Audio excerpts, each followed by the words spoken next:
भाई ये एयरटेल का एयर फाइबर कैसे काम करता है? तो एयरटेल का एयर फाइबर काम करता है बिल्कुल उसी टेक्नोलॉजी से या उसी सिद्धांत से जिससे हमारे फ़ोन में इंटरनेट चलता है। तो फ़ोन में इंटरनेट कैसे चलता है? फ़ोन हमारा एयरटेल के टावर से, जो एयरटेल की सिम है फ़ोन के अंदर, उससे फ़ोन हमारा एयरटेल के टावर से कांस्टेंट कम्युनिकेशन में रहता है। तो उससे डेटा अपलोड और डाउनलोड होता है और हमारा इंटरनेट चलता है। तो अब एयरटेल एयर फाइबर के केस में क्या होता है, ये जो एयर फाइबर है इसमें बाहर ये यूनिट लगा देते हैं, इसको बोलते हैं आउटडोर यूनिट। इसके अंदर एक एंटीना होता है, यानी इसके अंदर जो रिसीवर होता है उसके थ्रू डेटा अपलोड और डाउनलोड होता है। और इस केस में ये जो सिस्टम है ये टावर से कनेक्टेड रहता है।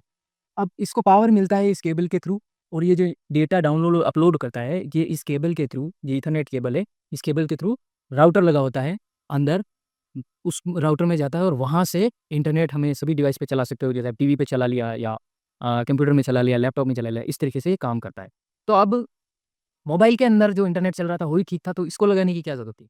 अब बिल्कुल ये उसी स्थान पे काम करता है। इसके अंदर भी एक सिम होती है, जिसको आप ई सिम बोल सकते हो, और वो सिम ऑन बोर्डेड होती है।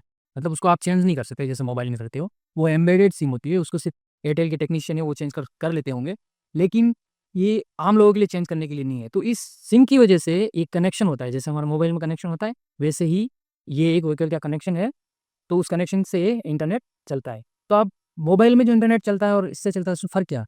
मोबाइल का जो इंटरनेट होता है उसमें जो एंटीना होता है उसका पावर या स्ट्रेंथ थोड़ी कम होती है। अब क्योंकि इसका एक ही काम डेटा अपलोड करना, डाउनलोड करना, और इसको एक फुल पावर मिल रहा है, नीचे हमारे राउटर के साथ फुल पावर मिल रहा है। तो ये इसकी क्षमता ज़्यादा है और इसका पावर थोड़ा ज़्यादा है। इस वजह से डेटा अपलोड और डाउनलोड फ़ास्ट होता है। तो ये एयरटेल का एयर फाइबर है। इसी तरीके से दूसरी कंपनी के भी एयर फाइबर, उनका कुछ और नाम होगा, लेकिन उनके भी ऐसे सिस्टम आजकल आने लगे हैं। तो ये एक टेक्नोलॉजी है, लेकिन ये नई टेक्नोलॉजी नहीं है, टेक्नोलॉजी वही है।